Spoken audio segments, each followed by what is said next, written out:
અમીરગઢ તાલુકાના ઇકબાલગઢથી અંદાજે 2 કિલોમીટરના અંતરે બનાસ નદી કિનારે આવેલ વિશ્વેશ્વર મહાદેવ મંદિર ખાતે હજારોની સંખ્યામાં લોકોનું મહેરામણ ઉમટ્યું હતું। વિશ્વેશ્વર મહાદેવ મંદિર પાડવો વખતનું પુરાણું મંદિર છે, ત્યારે શ્રાવણ માસ દરમિયાન વિશ્વેશ્વર મહાદેવ મંદિર પાસેથી બનાસ નદી પસાર થતી હોવાને કારણે બનાસ નદીમાં પાણીના નીર ચાલતા હોવાથી હજારોની સંખ્યામાં લોકોનું મહેરામણ ઉમટી પડે છે। ત્યારે આજે શ્રાવણ માસનો રવિવાર હોવાથી દૂર દૂર સુધીના ભાવિકોનું મહેરામણ વિશ્વેશ્વર મહાદેવ મંદિર ખાતે આવી પહોંચ્યું છે અને વિશ્વેશ્વર મહાદેવના દર્શન કરી બનાસ નદીના ચાલતા પ્રવાહમાં મોજ માણીને પરત ઘરે ફર્યા છે।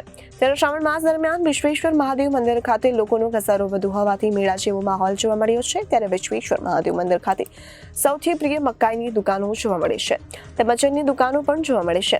તેમજ બનાસ નદીના ઘેડમાં લોકોની સંખ્યાને લોકો સવારી કરી મોજ માણતા જોવા મળી રહ્યા છે। તેમજ બીજી તરફ વિશ્વેશ્વર મહાદેવ મંદિર ખાતે કોઈ અનિચ્છનીય બનાવ ન બને તે માટે અમીરગઢ પીએસઆઈ એસકે પરમારની સૂચના અન્વયે વિશ્વેશ્વર મહાદેવ મંદિર ખાતે પોલીસ સ્ટાફ તેમજ જીઆરડી જવાનો તૈનાત કરી દેવામાં આવ્યા છે। વિશ્વેશ્વર મહાદેવની ભક્તિ અને પૂજા કરી લોકો ધન્યતા અનુભવે છે।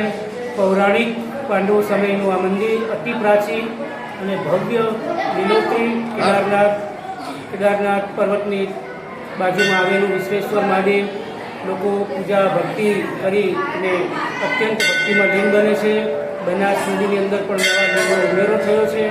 લોકો સ્નાન કરી અને અહીંયા લોકો હરવા ફરવા માટે પ્રભુની ભક્તિ કરવા માટે આવે છે અને પવિત્ર શ્રાવણ માસની અંદર બીલીપત્ર પુષ્પમ ફળ જળથી ભગવાન વિશ્વેશ્વર મહાદેવની પૂજા કરી અને ધન્યતા અનુભવે છે। રવિવારના દિવસે અહીંયા પબ્લિક સારી પ્રમાણની અંદર આવે છે। સોમવારના દિવસે ભગવાન ભોળાનાથનો અભિષેક કરી અને છેલ્લા સોમવારને શ્રાવણ માસની પૂર્ણતા કરી અને લોકો ધન્યતા અનુભવે છે। બોલો વિશ્વેશ્વર મહાદેવ કી જય। રિપોર્ટર ભરત પટેલ, જનાદેશ ન્યૂઝ, બનાસકાંઠા।